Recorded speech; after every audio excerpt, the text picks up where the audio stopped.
Welcome to Dawnbringer for October 25th, the final day of the Worlds quarterfinals and the final day of North America at Worlds for this year. Final day of any North American competition other than Scouting Grounds, which is coming up soon, and hopefully we'll have more public information about that to talk about and start to get excited about. But I'm freshly showered. I've washed that series right off of me.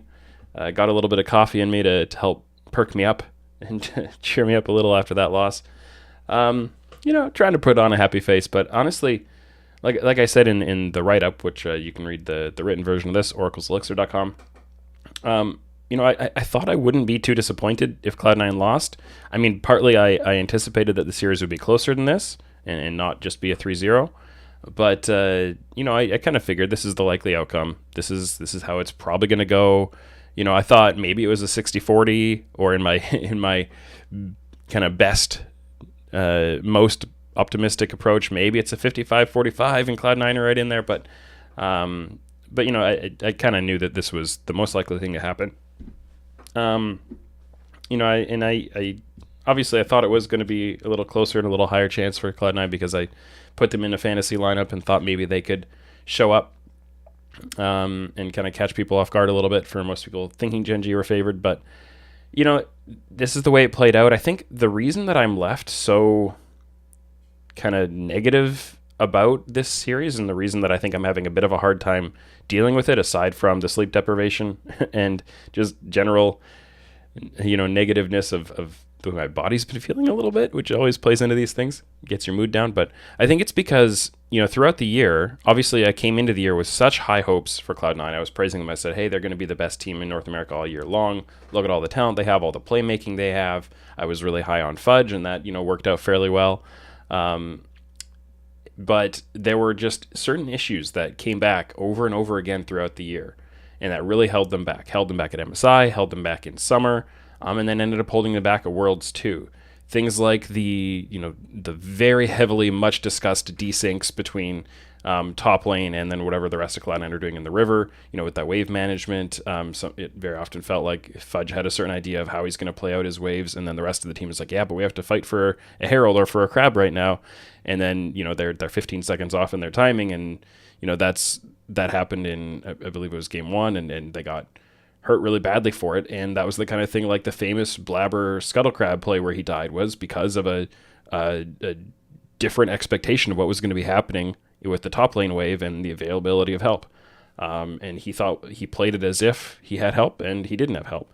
And that happened again today. And so it just kind of brings all that back from the rest of the year. Like, again, I thought that, I thought we'd moved past this. I thought we were beyond this. Things like Sven getting caught at key moments, getting hit with Zoe bubbles at just the wrong time, and kind of taking an opportunity where Cloud9 seemed like they had a chance, and then it's just gone because they got hit by a skill shot. Which, it feels a little unfair to tunnel on that one thing, but when it happens a few times throughout the year, and always at really important times, it sticks with you, and it kind of opens that wound over again.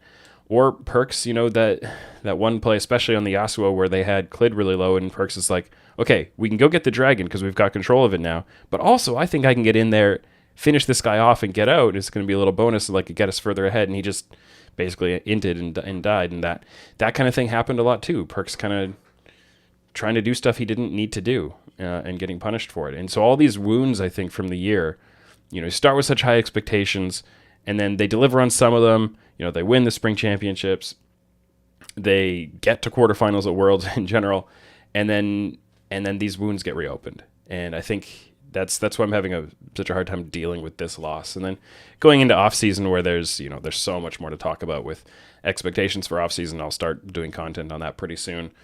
Getting back into it. I don't know if I'll do full armchair GM sessions or just talking about kind of general expectations and stuff like that.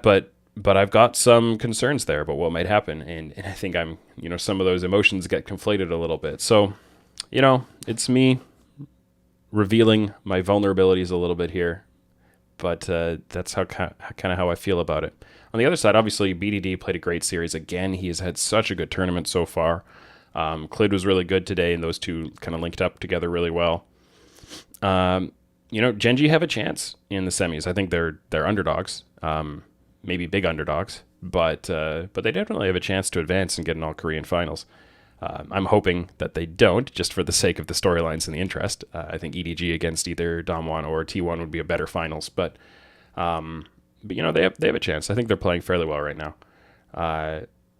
And yeah, BDD, definitely one of the standout players of the overall tournament so far, along with someone like Canyon, maybe someone like Viper.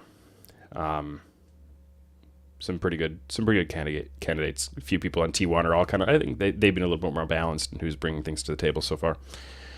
I want to throw in a comment too, because I didn't do a video yesterday after Dom1 Mad Lions because I was busy with some other things, didn't have time for it. But obviously the future of Mad Lions is a big open question now, and I think it always was, to varying degrees of maybe how much people might assume or speculate or hear rumors maybe about what Mad Lions might be doing, and maybe if Mad Lions made the finals, then they're like, okay, this is great, and we're going to run these 5 players back or whatever. But I think there was always a pretty high chance that something was going to give, and now it feels like there's an even higher chance, and especially with all the Twitter drama yesterday, which I don't want to get into it, but you can look up some of that. You kind of get more and more of a sense that this team's about to take a bit of a turn and go a different direction.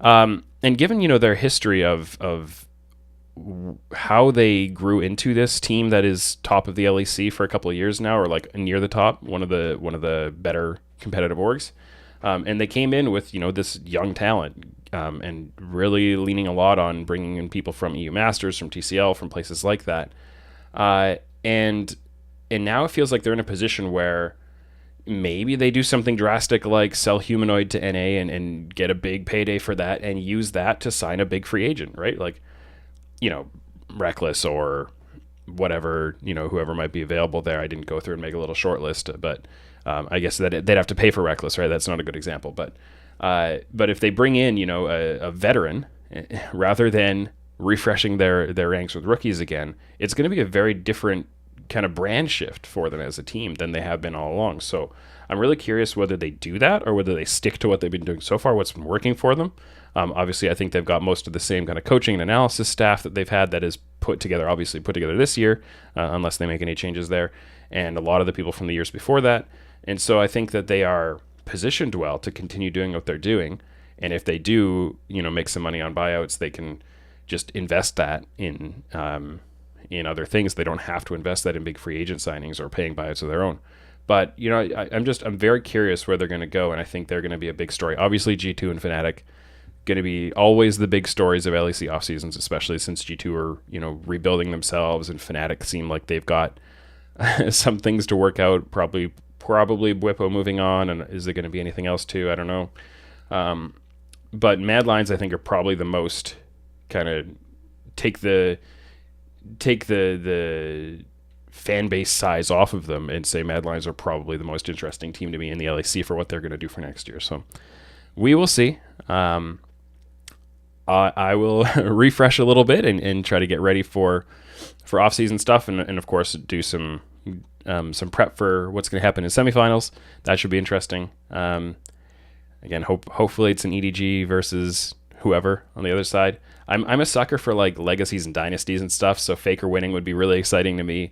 Dom1 winning, and that group of people, and especially Khan, if he gets to finally get that world's title, like that's a great story that I'd really love too. So, I'm pretty happy with whatever happens on that side of the bracket, but yeah, I just hope we avoid an all Korean finals for the sake of the entertainment value. Those are my thoughts today. Hope you enjoyed. We will try to perform a little better on fantasy, and I think if I took my overall, from the start of play-ins all the way through to now, we still would have come out ahead, or at least I've still come out a little bit ahead. But play-ins were a lot more performed a lot better there than have in the main stage so far. But I think we'll get back on track. We'll get back on track next week. So those are my thoughts for today. Thanks for watching. I'll see you again, and hopefully be excited to get into off-season content soon, which is where honestly, I'm a little more passionate about that sometimes than I am about Worlds, given that depending how far we get into the tournament and as NA drops out. So I'm excited for off-season, and hopefully it'll be a positive thing, and I'll be able to express that passion in enthusiastic and supportive ways and not in disappointed and critical ways. But we will find out. All right, thanks for watching.